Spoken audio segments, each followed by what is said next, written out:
President Trump has just dropped a big declaration on what's going on in Iran. Trump has just signaled to protesters in Iran that help is on its way.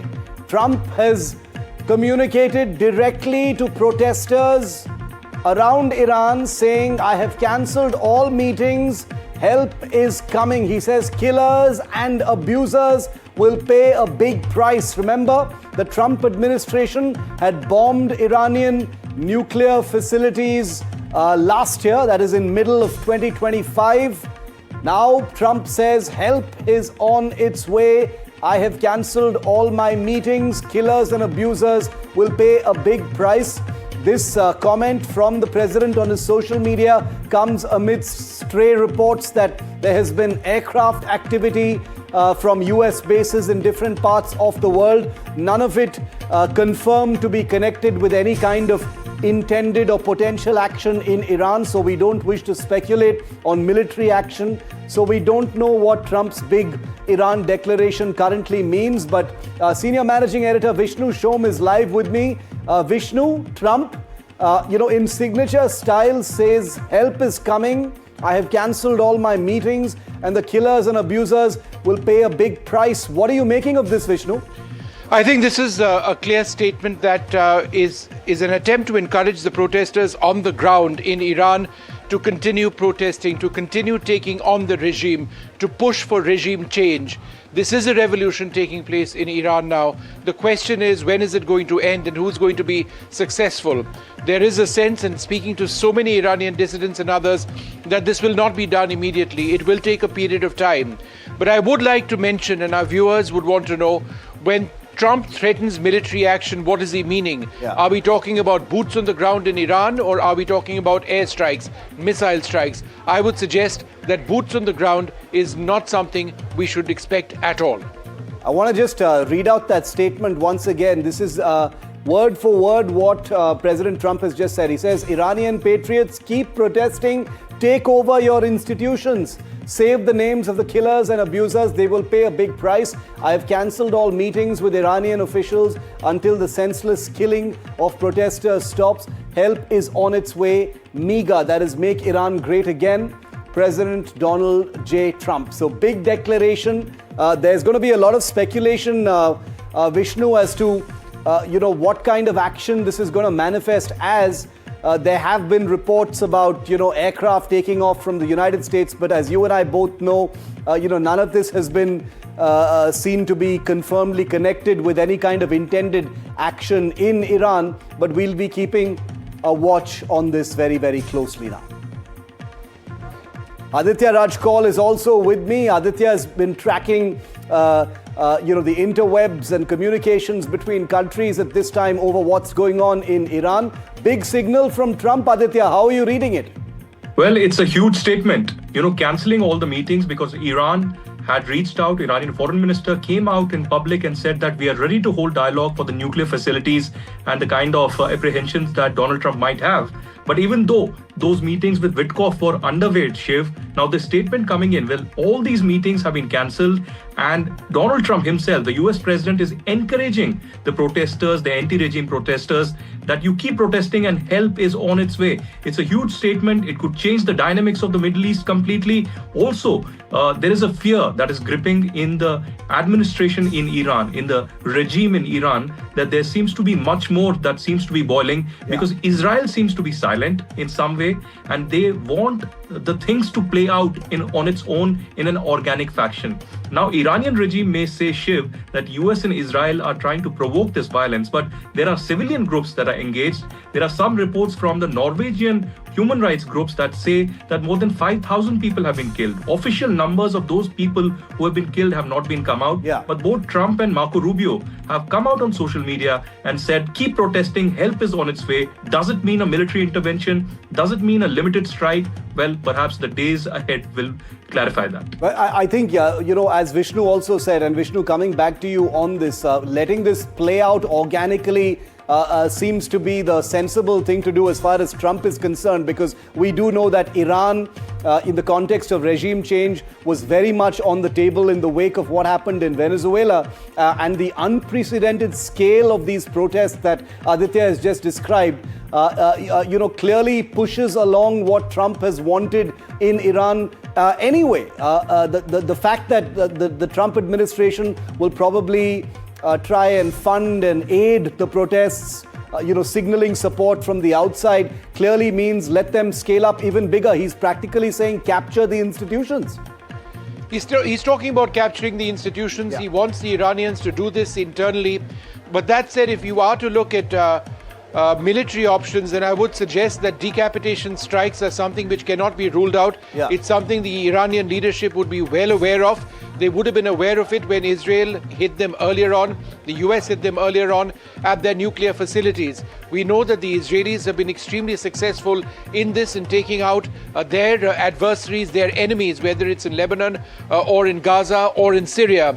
The technology certainly exists for this. It's a question of intelligence. It's a question of whether they want to go that far. It's also a question of America recognizing that perhaps people in Iran, while wanting to get rid of the regime in power now, may not necessarily want an American alternative. They want their own freedom. To what extent do they want an American led sort of regime, as it were, or supported and endorsed regime in Iran is something we don't know at this stage. That's true, because protesters, while one voice among protesters, Aditya, have been talking about the son of the Shah of Iran, others have said, we don't want any of this. We want to choose someone new entirely and not someone who's linked with the past of Iran and people they actually blame for the current situation. But I want to talk about Israel for a moment. Both Aditya and Vishnu have traveled recently to Israel. They've reported on military readiness in that country. There is no doubt that, should the balloon go up and military action become a reality in whatever is coming next, Aditya, Israel will have to play a very, very central role in what takes place. The United States has more than enough capacity in and around Iran to execute military actions in that country, including, decapitation strikes as Vishnu described it. But Israel, won't be a side player if things actually escalate from here.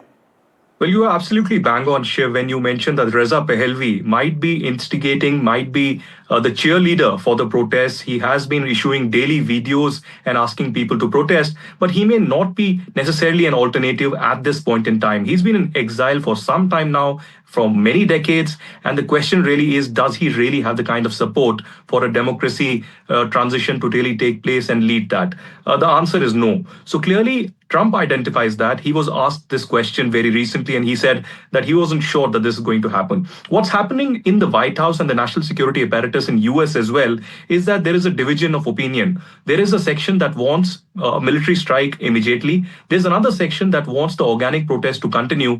And for that to reach that boiling point, when US and Israel or somebody else has to intervene at that particular time. At this moment, I've been speaking to Israeli diplomats and those who function very closely with the Israeli national security apparatus, including the former deputy national security advisor of Israel. And their opinion, the intelligence assessment of Israel at this point in time, is that there is no immediate regime change that can happen. They have to look at the alternatives, and they're still waiting for the protest to reach that scale and boiling point when a regime change could perhaps happen, or discussions around it could happen.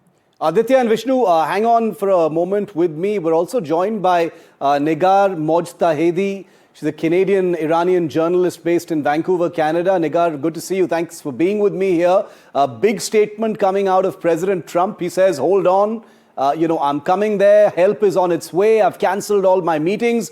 How do you interpret this, Nigar? It's hard to say with President Donald Trump, but it definitely is a big statement. I mean, there could be many things that this could entail. Does this mean that you could target oil and gas sites at Hag Island? Does this mean going after the regime apparatus that is carrying out currently crimes against humanity, against the people of Iran. Here at Iran International, reporting that at least 12,000 people have been killed in 2 days. Yeah. 12,000 people in just 2 days. That's more than an entire month that we saw with the war in Gaza. It could mean even going after the supreme leader himself. Would they be carrying out some covert hits in conjunction with Israel and the Mossad? That has yet to be determined. But I mean, this is a very about face from what we saw just the other night on Air Force One, where President Donald Trump had said the Iranians had reached out to him about the nuclear deal and that he might talk to them. So this is definitely a big jump from that. How should protesters on the ground, Nigar, if I can ask you that, how would they look at this signal from Trump? Trump hasn't provided any details, but I'm assuming when he says help is coming, he means there's going to be some kind of material support for this revolution inside Iran. Do you have a guess on what this could mean on the ground for the protesters themselves?